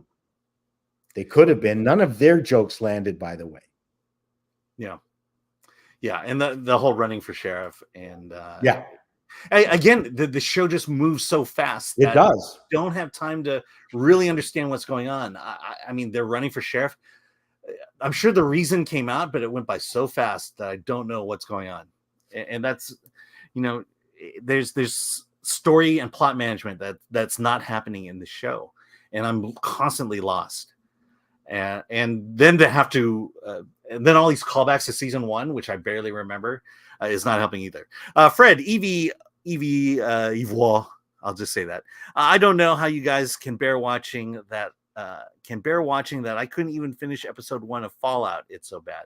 I haven't seen Fallout yet. Fallout 1 is, I think, was the first and last episodes of Fallout were the worst. The stuff in between are really quite entertaining. I enjoyed this series. Yeah. And the proof of the pudding is that the games, they added 1 million concurrent game players of Fallout online on Steam. Yeah. I mean, I hear, I mean, this is the best you can get from television today, but it's mixed. And I think more people like it than don't. And yes, I think it sounds like that people are saying that it's not bad. This is Hollywood Today. It's not bad. So go ahead and watch it. I liked it. I'm putting my neck out. After the first episode, I enjoyed it. Okay. When I played the game, I spent an hour in the vault trying to get out. got on and died. My understanding that's the first episode of the TV series. Okay, from The Dark Knight Returns. The first Scream film could be a plot for a Scooby-Doo mystery. Yeah, I'll it's documented. I've shamed myself. I like the Scream series. It's my favorite horror film series for a guy who doesn't like horror, and a lot of it had to do with just the fact that it was self-aware and it was fairly smart about how it deconstructed the horror film, and Velma's not quite there. From The Dark Knight Returns is again, for all intent and purpose, Velma should have been its own IP separate from the Scooby ID. That's my point. Yeah, the bait and switch. That's the main reason I hate this show. A Red French Moon. Anyway, Velma in French, we would say, c'est de la merde. It is, yes. I mean, I know what that is, as being Like, Canadian. Ultimately, its failing was who they had as the perpetrator, especially with regard to season 2. That was, I thought that was the low point, was the obvious. Yeah, I'll say also another thing I like in my shows is a sympathetic character. I think Velma's not sympathetic enough for me. I do appreciate the fact that they tried to make her very flawed in season 2, but still not enough to make me want to. I did like God damn it, not brain gone. Redhead. Oh, Daphne. Daphne. I like Daphne. I thought she was great. Yes. And to all you redheaded Asians out there you go. How many redheaded Asians are there? I've never met a single one that was naturally redhead. From Flav. They killed the IP and wear its skin for their own. Yeah, that's the problem. That's ultimately that's what it has to answer to. That's really the problem. All right, from Phone Punk, more like Scooby Don't. Ouch. There you go. There we go. There's a joke I can get into. Brock Samsonite, a joke needs to breathe like a fart.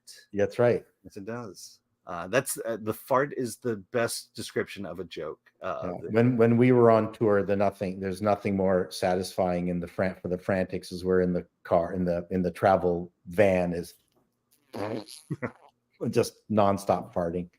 I mean, how many cities did you guys do on a single tour? I don't know, but we've played to more than 100,000 people. Wow.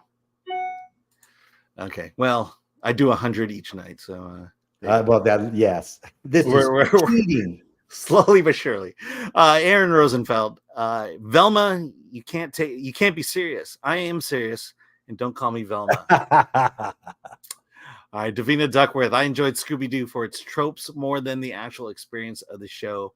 Repetitive. Yeah. A great example of this is Get Smart. Yes. Yeah. Get Smart was just nothing but the same jokes over and over and over again in every single episode. And for some dumb reason, I laugh every time. And I rewatched the original Get Smart, and it still makes me laugh. Yep. And when I see the remakes and they try to do it again, I don't know why I'm not laughing. But when I see that original, it's I don't know what it is. When he wants the cone of silence 3 times. Oh my gosh. Platt was great as his boss. Mm-hmm. It was Buck Henry was brilliant. I mean, it's and Mel Brooks. Wasn't Mel Brooks? Mel Brooks and Buck Henry, but Buck Henry wrote it. Yeah, and Barbara Feldon. Oh my God. I think that was my first crush. Jean-Hu for 742. If it's a new story with changed characters, just own it and give it a new name and title. If it can't stand on its own, then it's not good enough. And there we go. There's the comment of the day. There it is. That's my complaint. Mm-hmm. Yeah, if you consider yourself a comic, you don't need the crutch of an old IP. You should be able to create something brand new out of thin air and have it work. Yeah.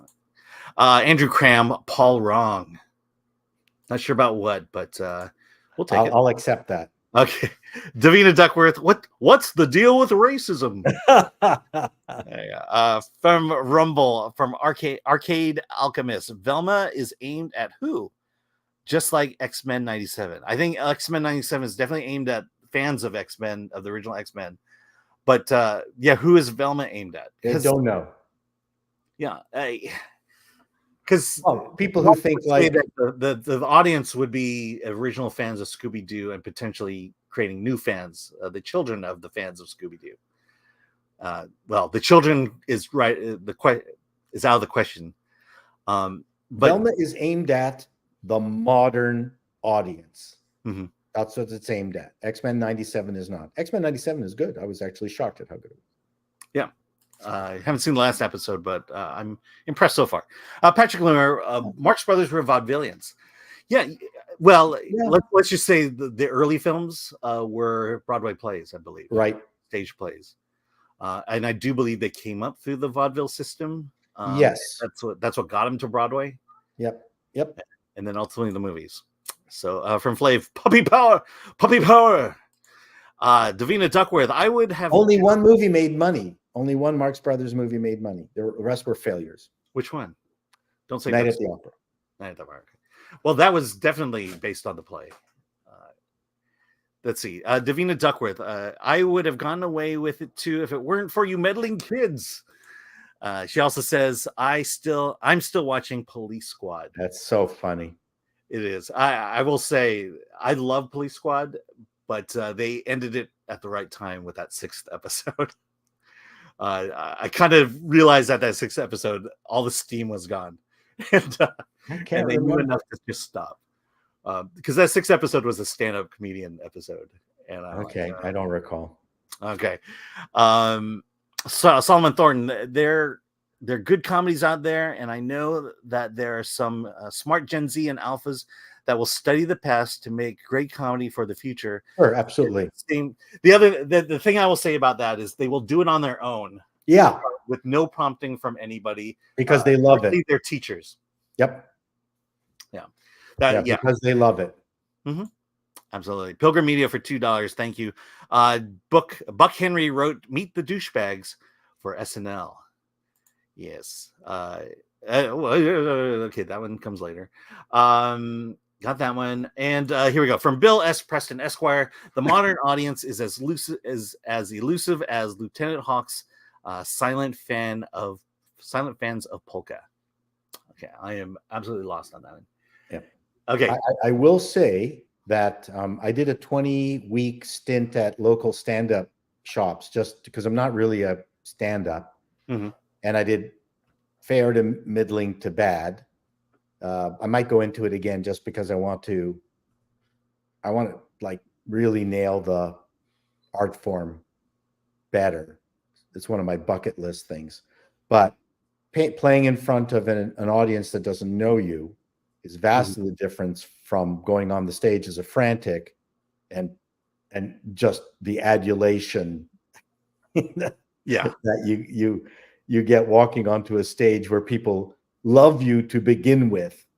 Let me tell you, is a very different experience. Yeah, I've definitely experienced that. It's the idea of when you go in as a frantic, the audience is there for you. Yeah, and when you go in cold, the audience is there against you. Yes, you have to earn an audience respect and laughter. Yeah, and it's great to have it coming in before the show even starts. All right, hey, let's see. Do we have one more? Oh, okay, there we go. Lieutenant Hawk is one of the antagonists from Good Morning Vietnam. Yes, okay, now I know what you mean. Here we go. Last subject. Let's clear the deck, and we will pivot. This will be a short one, but it's important. It's from our sponsor. Just wait till you see what I've got. It's the Wonder Boner. The Wonder Boner? Oh, you laugh now. Just watch. The Wonder Boner. My wife would like that. So, Dave, where did you get the Wonder Boner? It's funny you should ask. Order your Wonder Boner now. Call toll-free 855-246-9948 and receive the amazing Wonder Boner for just $19.95. I can't wait for that boner money to come in. All right. Let's talk about. I hope no one stiffs you. Yeah, exactly. Let's talk about Star Wars Tales of the Empire review. Paul, you've not seen this, but I No, have. so I'm just going to listen. Yeah, you're gonna love this one. But if you remember, a couple months ago, Chris reviewed Star Wars Tales of the Empire season 1. Season 2 is out. Season 1 had 10 episodes, 10 incredible stories of women in the Star Wars universe. Overcoming women problems in the Star Wars universe. With Tales of the Empire season 2, there are 6 episodes of women from the Star Wars universe overcoming things that women in the Star Wars universe need to overcome. Focuses on 2 characters. It is a young Morgan Elsbeth, who you may remember from Ahsoka and a couple other things that I'm not sure. Yeah, the Night Witch, I believe is what they call it. Yeah. So this is kind of her entry into the Night Witch cult there. I'll call it that. And then we move forward into Order 66, where we meet Jedi Barriss Offee. And there are 2 parallel stories going along for 2 timelines. And I will say this, you got to know a lot about Star Wars, the new Star Wars, Disney Star Wars, to understand what's going on. I'll just say that my review is going to kind of focus on the idea that got Chris into trouble a very long time ago. And it's this idea that if you're going to make Star Wars a girl brand, you're going to have problems, financial problems. And this just leans right into it. Who is this for? It's for girl Star Wars fans. And look, there are women who are Star Wars fans, and they will take offense at probably anything I'm going to say about this. But it was meant for you. This was made for you. And that's okay. And if Disney feels like that they can make a lot of money off of you, and if you're going to give them your money, more power to you. I hope they make more stuff like this, because that's the whole idea. It's for the audience. If you're the audience and you want to do it, give them your money. I just have to say that Star Wars was a boys brand, and it made a lot of money being a boys brand. And yes, girls watched Star Wars and they bought the toys and everything, but they made the bulk of their money off boys and not girls. And my gut, my business instinct says that this is not going to make Disney a whole lot of money, because I just don't think the boys are going to be into this series, and I don't think they were into the first one either. So it's less than a review, but more of a business lesson and a commentary on the direction of Star Wars. My instinct just tells me that Star Wars is just not going to appeal to women and girls like it did boys and men back in 1977. So there you go. More of the same. Paul, any thoughts? Well, my thoughts are on like any of this not genre stuff, but I mean male-female stuff, is that there's things where you make it for a group, or it's the group has a natural predilection for it.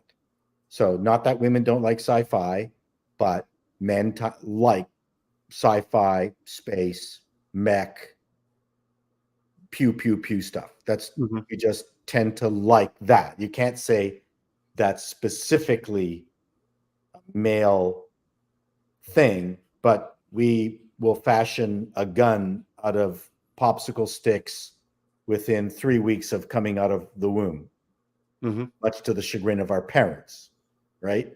You can't play with guns, but we make guns out of things all the time. That's just the nature of having a kid. If they're male, and then it's just a function of being true to what it is that you believe in, but don't purposely leave out others who might want to come and join the party. Don't push them away, but let them come if they choose. So the thing is, I would say Legally Blonde would not necessarily be a male-oriented movie, but it's one of my favorite comedies. Well, last year goes both ways, right? last year, let me just mention. Last year, on the same day, on the same Friday, Barbie and Oppenheimer came out. Right. Both films earned $1 billion, over $1 billion. There is a market. There is money to be spent. The Warner Brothers and Universal have their hands open, and they will take your money. There is, it again is business. Know your audience, cater to your audience, and they will gladly fork over their cash for it. And I think this is Disney having a vast misunderstanding of their brand, not only Star Wars but of Marvel. Barbie did not purposely say men stay away. Birds of Prey did. Yeah. Well, ironically, had Margot Robbie in that also. But I saw interviews where the women were talking about, we don't care if none of the men show up. Okay, so you make it for whoever it is. Like, I'm a guy, I'm going to make a movie. It will probably more than likely be for guys, like just by mere dint of that. But I will not leave anyone else out from enjoying it. And that's what Disney has done. They completely forgot the plot. You just keep making Star Wars for its core audience, and you don't ignore people of color. I mean, you've got Billy D. Williams and things like that. You don't be stupid about it. You continue to have strong women. We talk endlessly about James Cameron really liking having strong women characters in his movies. Obviously, this was something that he enjoyed having in his movies, but they were still boy movies, right? Yeah, it appealed to men. Appealed to men, yeah. So when I went to the midnight showing of the very first showing in Toronto of Terminator 2, it was jammed. 95% of them, 97% were guys. Yeah. And we were screaming from the word go like little girls. Yeah. And well, it's interesting. So, but there's nothing wrong with that. Disney is, all these other people are saying this is bad. It's not bad. I don't get that. Right. Well, yeah, it's Star Wars was made for boys. Boys were the fan. It was made by men who understood a boy's perspective, dealing with subjects that boys tend to like. And that's what made it a boys' brand. Not that it was. Yeah, they were saying we need to make a movie for boys. That they didn't do that. No one did that.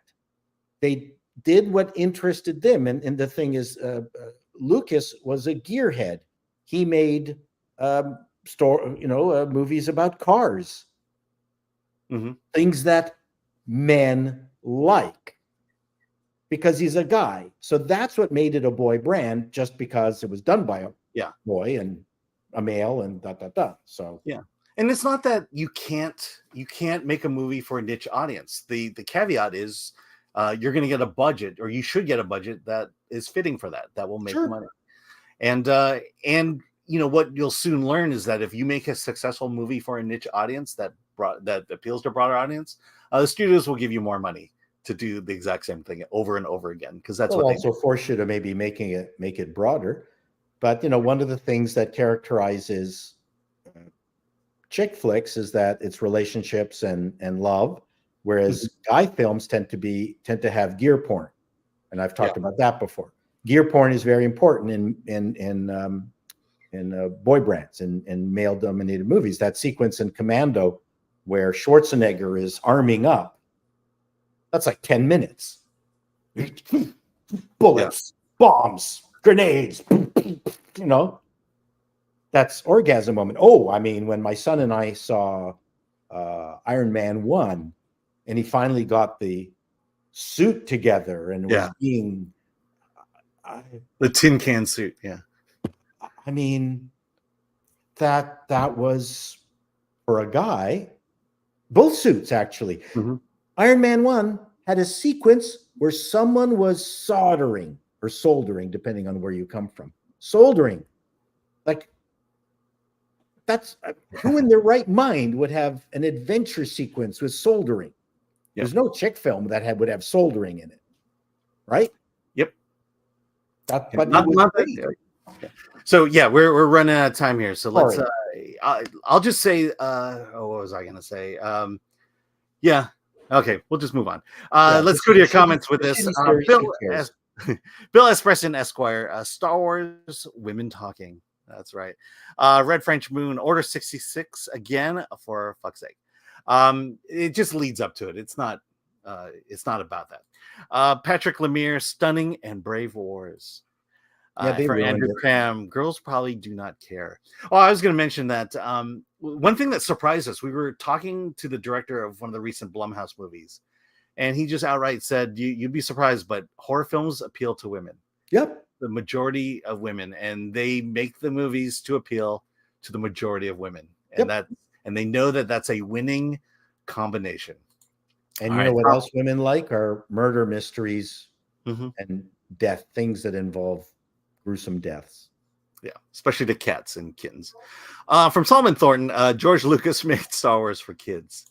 Bill S. Preston, Esquire, women love the OT Star Wars, love the same characters dude loved, the same stories, etc. Even if it was for kids or for boys, it had a broad appeal. But that was an accident. That was not intentional. My point again is a guy made it with guy stuff that a guy was interested in, but no one was told to stay out of it. Yeah. Stay away. And I'll also say that if you poll the women in my house, Star Wars was not made for them. All right. Well, that's a good point. See? Yeah. For Laura Buckles, boys/men like tech and action, girls/women like relationships. Had this discussion in Star Trek fandom ages ago. Yeah, and again, there is crossover. It's not girls like this, boys like that. Period. No. There is that intersection, and we accept it there, and the studios will gladly take their money. From 16-bit mascot Obi-Wan, you must learn the ways of the Force. If you are to defeat the dark side, women, I don't need women. I don't need a man. The end. There you go. I read that totally wrong. For George White, Bra Wars, Tales of the Shopping Empire. And then finally, the super chat, Oilers Workshop for $4.99. If you do not play The Stroke by Billy Sowers as Frank Gore's walk-on music when he comes back, so help me God, I will not. Okay. I will riot. I will riot. There you go. All right. I guess we're done. We're done. Hey, Paul, thanks so much for being here. I appreciate the conversation. It was fun. It's nice to speak to a fellow comedian. It's a very different experience. Yeah, there's a whole language there that we could go. And believe me, there's more I could talk to you about. But we can't, and so therefore, give us your socials. So, how can we see you? Tell us about your YouTube channels. You can go to Appalling News, which is APAULING News. Appalling, get it?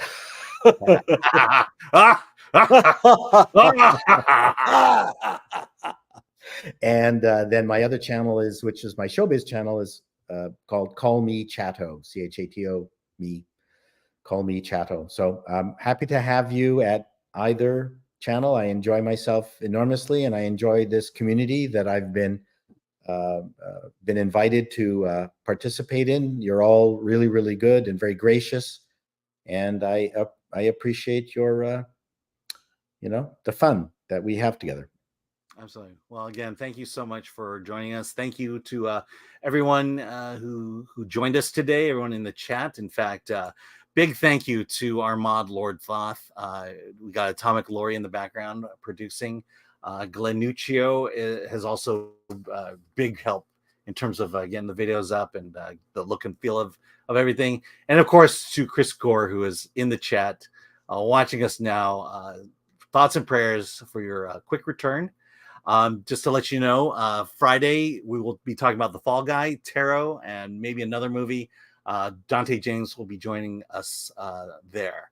And so, and I should mention, I've got a video recorded with Dante where we talk about coffee and blaxploitation films and why they can't be done anymore. Really, it was a really great talk. I have to feel like you can. I don't think so, but that's another discussion. Yeah, absolutely. Okay. Well, there you go. Let's tease that one. And again, thanks you all for being here. And lastly, let's get out of here.